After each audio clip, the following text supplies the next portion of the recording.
Hello, everybody, and welcome to My Prophetic Life, where each week we come together across the nations to have a conversation with each other, with God, and with you. I am Michelle Farrar, and I am co host of My Prophetic Life with Farrar, Sharon. And today we have a very special guest with us, and it's Sharon's husband, Craig. Right. And today we're going to continue the conversation that we had from last week on burnout. But this week we're talking about ministry burnout. So we're going to go ahead and we're going to dive right in. Sharon and Craig, why don't you tell us a little bit about ministry and ministry burnout? Well, thanks, Michelle, for the introduction. And as Michelle said, this is my wonderful husband, Craig. Good. He's joining us this week. And so, Craig, Michelle and I were talking last week about professional burnout and what causes it, and kind of how people often get really stressed and they have sometimes the right motives for things, but they don't necessarily end up well.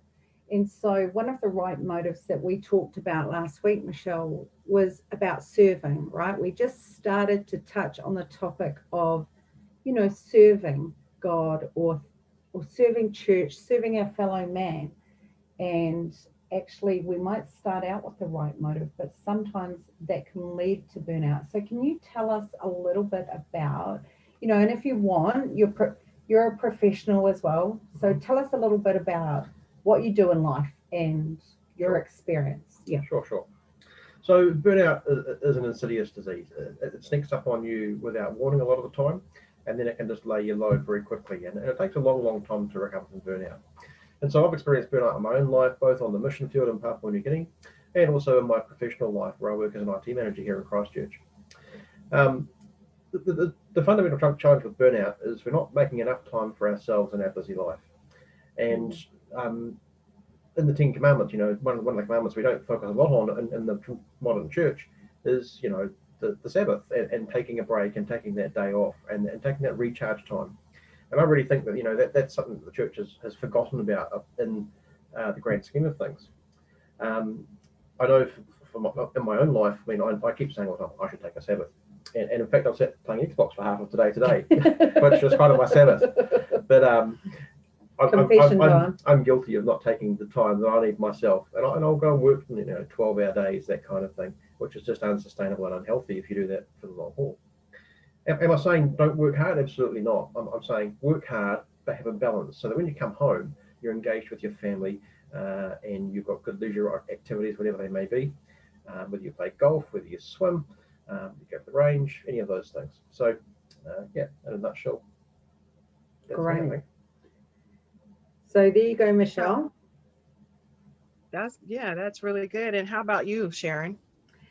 So I think, that's Craig's perspective from the perspective of a professional, an IT professional, and in missions as well. I guess as a wife, I kind of want to look at burnout from the wife position as well, because, we are a couple, a married couple in life, but we're also a married couple in serving as well. So the way that that comes about is that often there are demands on my husband's time that I don't always appreciate.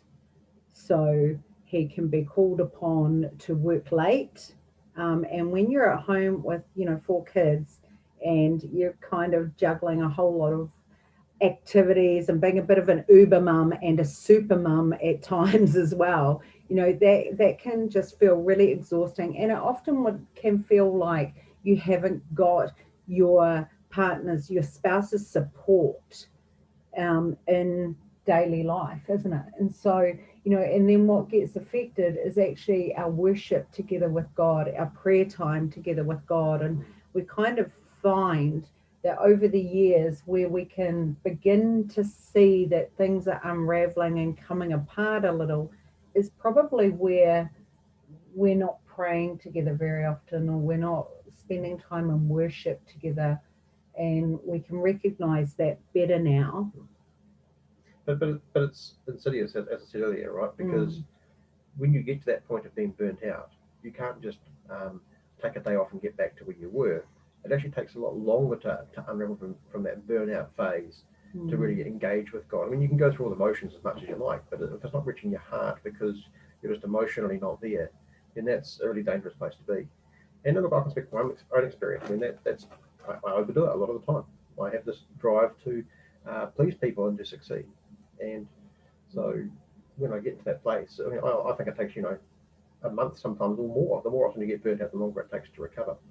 I don't know. Exactly. And that was what, 4 months, wasn't it? So yeah. I've seen that before and experiencing burnout myself. When you burn out, it's really, really hard to recover. What I've seen with couples is I tend to see one burnout and then one still going, and it kind of alternates. Has there ever been a time when you both were on burnout at the same time? And can you tell us about that? Yeah, well, particularly when we came back from New Guinea. I mean, I think we were both experiencing mental health problems at the time, and I went first. I think that's what couples do, isn't it? We do. It's like, God says, when you are weak, I am strong. Yep. But in the couple's relationship, we often do that. Yep. When one is weak, the other is strong. Well, and the face of it. Well, yeah, and the other way around. And we fail to let God be our strength. He's that third strand in the cord, right? Go on. Yeah. Yep. So I came back and I was clinically depressed after coming back from New Guinea. I thought, we went to the mission field for 4 years, right? We came back after 1, and I felt like a failure. I was like, what did we go there for when we've gone to do all the stuff? We've only just barely started the work, and here we are. It's all fallen apart, and I'm now depressed and burnt out, and we're back in New Zealand. And so I spent a lot of time feeling guilty about that. I had a lot of ministry for that, and some good counselling as well. But on top of that, the underlying cause of that depression was really being burnt out in PNG before I even left the place. And in Papua New Guinea, I don't know what it's like in other countries of the world, like America, but in New Guinea, a standard work day can be 10 to 12 hours. In New Zealand, it's 8 hours. And so that was a much larger amount of time to spend at work that I wasn't used to. So, I mean, you go from 60-hour week, 8 weeks are quite normal. And then because you're in Papua New Guinea, there's nothing to do, right? Because the power goes out. Work is one place that does have power a lot of the time. So you spend more time at work because that's where the power of the internet, all that kind of stuff is, and you end up working more and more. And before you know it, you're spending more time at work than with your family. And when you are with your family, well, you get good at playing cards, but there's no power. But yeah, no electricity. That's what we mean by power. Yeah, definitely. You get very good at playing cards. But for 6 months after I came back, really, I wasn't in a well place mentally, and I think I went back to work possibly a little bit early, but we had to eat. And then after I went back to work, that's when Sharon had her turn of really sort of having a meltdown and breaking down as well. And we call it white knuckling it, where you just hold on tight until you've got a chance to really break down. But I think you can probably talk to that. But it really felt like it was my turn, then it was Sharon's turn. And I think that's something that as mums as well, we do a lot. And as wives, we do a lot, is we white knuckle it. We just carry on, and Michelle and I talked about this last week that, we both come from a single parent background as well. And, so you've got to just press on. You've just got to keep going because there is no one else to pick up the pieces. And although Craig and I were now, the years of single motherhood was behind me and we're in this wonderful relationship and marriage, but the reality of it is he's not himself, and I just have to keep going because the children need stability. The children they have needs. Who's going to meet those needs? I've got to keep going, and at the same time trying to hold him up as well. And then once he was back, kind of a little bit back, wasn't it? But more your normal self, I could let go. But what happened was I let go. I just let go completely because I was so overtired. I was so exhausted. I talked to recovery, but I mean, we talked about, we get into that burnout place, but, we can labor on how you get into burnout, and that's not something that's going to help people, right? And there were some challenges I had when I was in that place. I mean, one is that stigma in Christian churches. A lot of the time where, mental health stuff is not something that's talked about, and you just need to pray more. And actually, that's really condemning, and that's really unhelpful, because when you're already feeling really low and depressed and all that kind of thing, the last thing you need to be told is it's all your fault because you need to pray more. And so I needed to find some people that really understood where I was at and what I was going through, and then they could journey with me. And that was really important. And that's why, you know, I had the people supporting me in the Christian church, but for me to engage with prayer wasn't going to happen in the current place I was. And the thing that really did reach me was actually counselling and talking through the issues and helping me to understand actually that it wasn't my fault. And actually, once I stopped feeling guilty about being depressed and being burnt out, actually that gave me the confidence to step forward and actually make some positive changes. And you know, God was part of those changes, but I couldn't do that for myself in that wounded place for me. And so really that counselling, that trusted advisor, spirit-filled trusted advisor, was really, really helpful for me. That's really good. I want to stay right there for a second, because a lot of times when you're in the ministry aspect, and why we see burnout and why we see so many leaders fall in different ways is because of this reason. But you said something really good about sometime when you are feeling burnout and you're in ministry, especially if you're in a leadership capacity, the thing that what you hear is you need to pray more, you're not having enough faith, or and so this causes people to continue to press in and to continue to feel like you have to keep going because of those type of things, because you're thinking, well, maybe I don't have the faith, or maybe I'm not pressing in.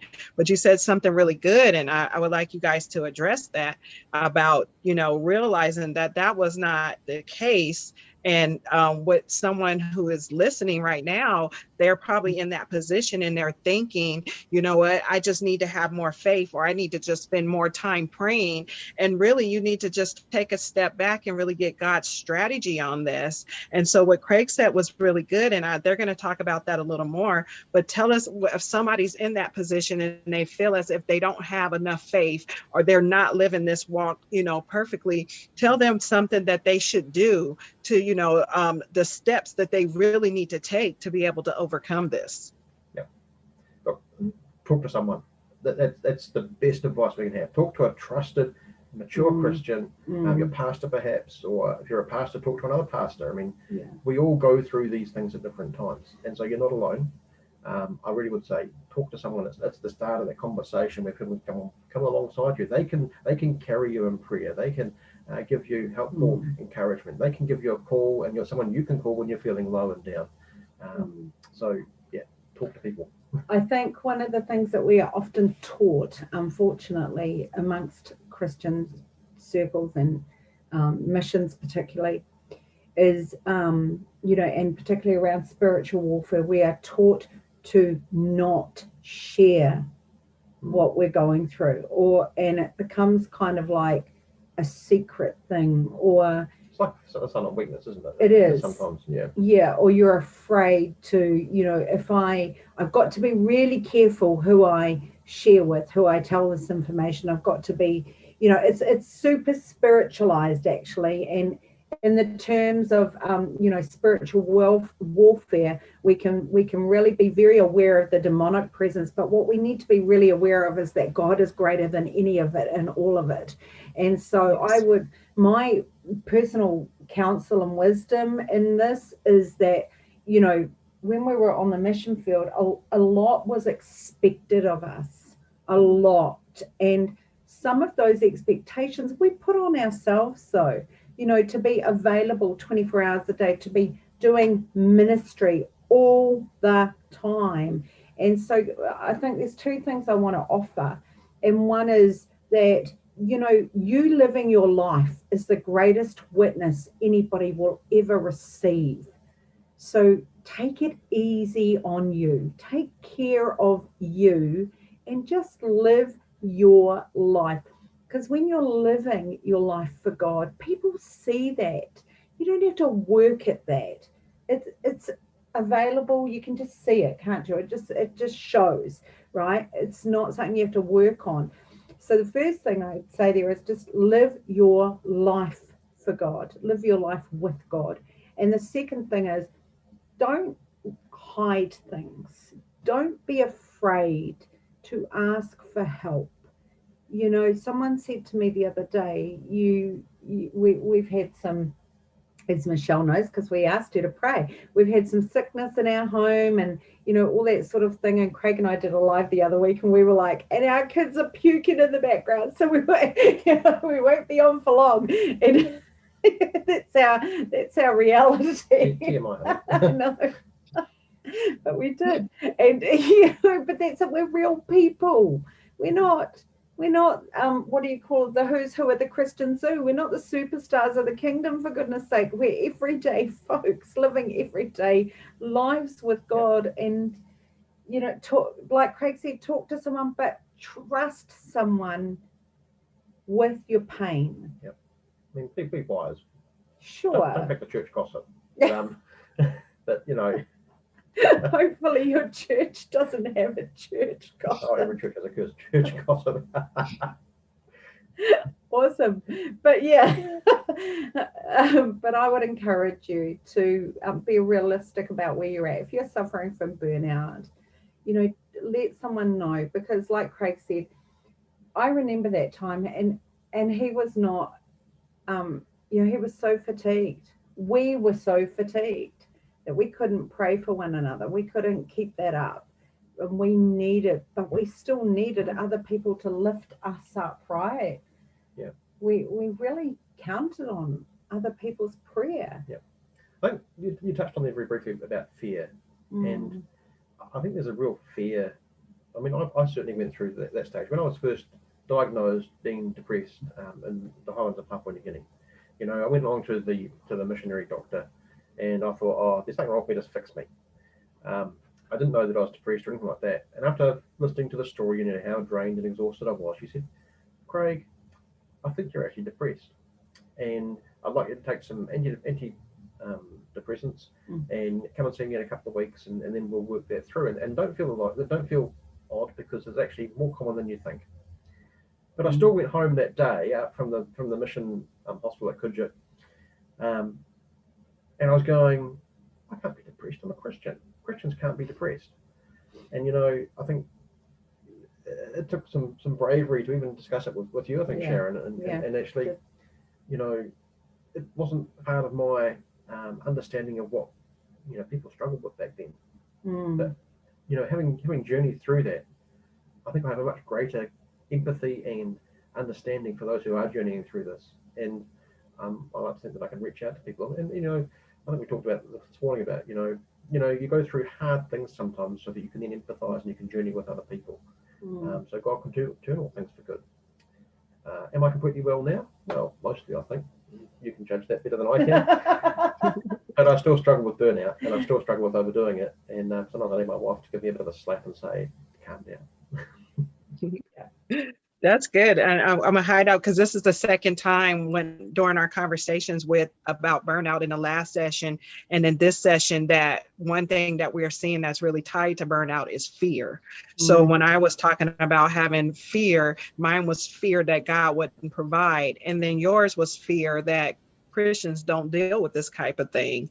And so we see that there's this common, lie to where we're not either believing God to be God, or we don't realize, some things that we really deal with. And then that becomes embarrassed because we're starting to feel like, well, if I'm not a Christian if I'm depressed. You have this fear that you're going to be judged, or people are going to look at you as less than who God says you are. And it makes you hide and you run away. You don't want to discuss that because it's like, how can I be dealing with this if I'm a Christian? So that anybody who is watching, if you're dealing with, we want you to know that fear is like an underlying condition, and we want to address that. And we just really want to let you know that fear is a liar, and that you just rebuke it. And because you're dealing with certain situations, you really need to get into the word and see what God has to say about it and find out where that fear is rooted. Because when you find it, God can really deal with it. And that's when you overcome it.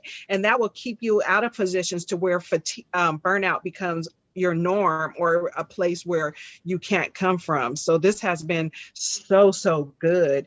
And so you guys, what can you tell me? You said something really good, Sharon. You said that you felt like you needed to be available 24 hours a day. What made you believe that?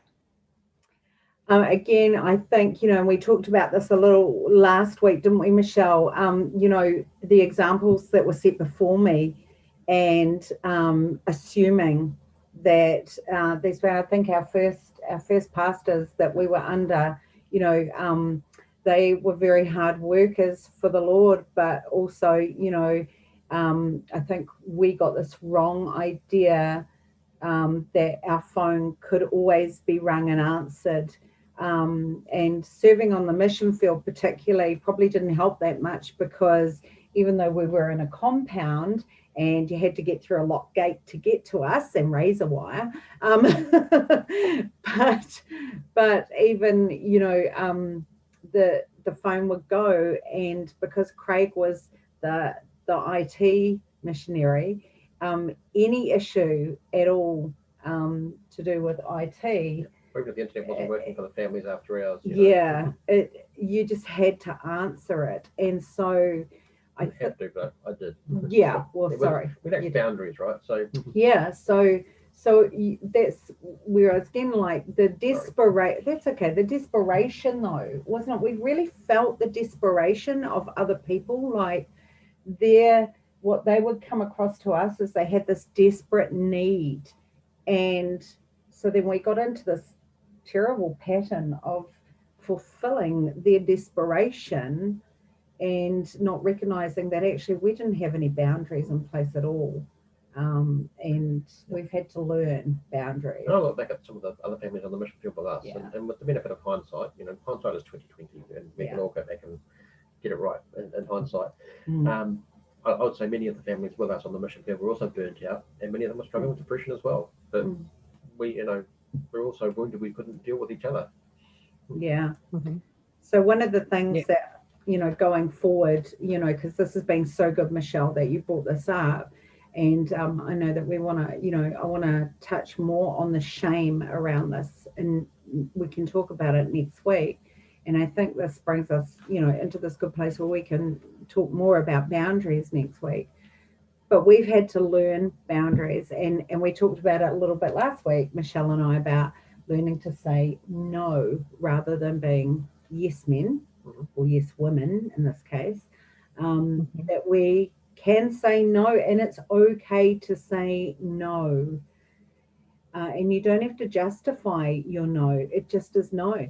And that's enough. Yeah. So thanks, Michelle, for bringing that to us. Yes, this conversation has been so good. It has been so good. And we just want to thank Craig for being with us today. And if it's on your heart, we want to just, invite you to pray in just a minute. But thank everybody for tuning in to this week. We're so glad that you chose to be with us. We want to invite you to follow us on our social media platforms. You can find us on Facebook and IG, and that's Instagram for those of you who don't know what that means. But you can find me under Michelle Farrar and under Fire Sharon on both platforms, and you can look for us. But we want you to continue, and we also would like to invite you to subscribe so you can know when we go live. But we're going to continue this conversation next week. It's been really good. I hope you caught last week when we talked about burnout and employment, and then this time we're talking about burnout in ministry. And next week, we're going to keep the conversation going. But we just thank you for joining us. We're glad that you're with us. And we just want to remind you that prayer is a conversation. So after you finish watching this, make sure you have one. And Craig, we will give you the last words. Okay. Father God, we thank you, Lord, for those who are, I don't thank you, Lord, for burnout, but we thank you, Lord, for those who are suffering that, hearing your voice and turning to you. And Lord, we just lift up your name over all those situations. And Lord, you are indeed more than capable of meeting every one of us where we're at. Lord, I thank you that even though I couldn't see you when I went through my journey of burnout and depression in Papua New Guinea and here in New Zealand, the Lord, even though I couldn't feel you, Lord, you still walked with me, worked with me, and you brought the right people across my path. And I thank you, Lord, for those people. And Father, for those who are struggling with these things today, maybe they don't even have a label, burnout or depression, to put on these things. But Father, I just pray, Lord, that you'll just indeed bring trusted and compassionate people across their path, that they can have an honest conversation with. And Lord, I pray for the courage to have that conversation, because it's a hard thing to have. So, Father, I just lift up your name over every single person that is watching this podcast, webcast, what we're calling it. And Father, I pray, Lord, that you indeed, your Holy Spirit would indeed meet people's needs. You would indeed guide them and bring them to the right people for the help they need. And Lord, you would indeed heal them and set them free in the name of Jesus. Amen. Amen. Right. Well, Wow. thank you, everybody. That was good. It That was really good. Well done, honey. Go you. I'm not the most eloquent player, I get this. And most importantly, we love to have a bit of fun. So Michelle and I will see you again next week. And in the coming weeks, we've got some interesting special guests coming. So make sure that you do subscribe. See you then. I've got one more thing to say. What? Psalm 23. Okay. Psalm 23. Thank you. See ya. Bye. Yes.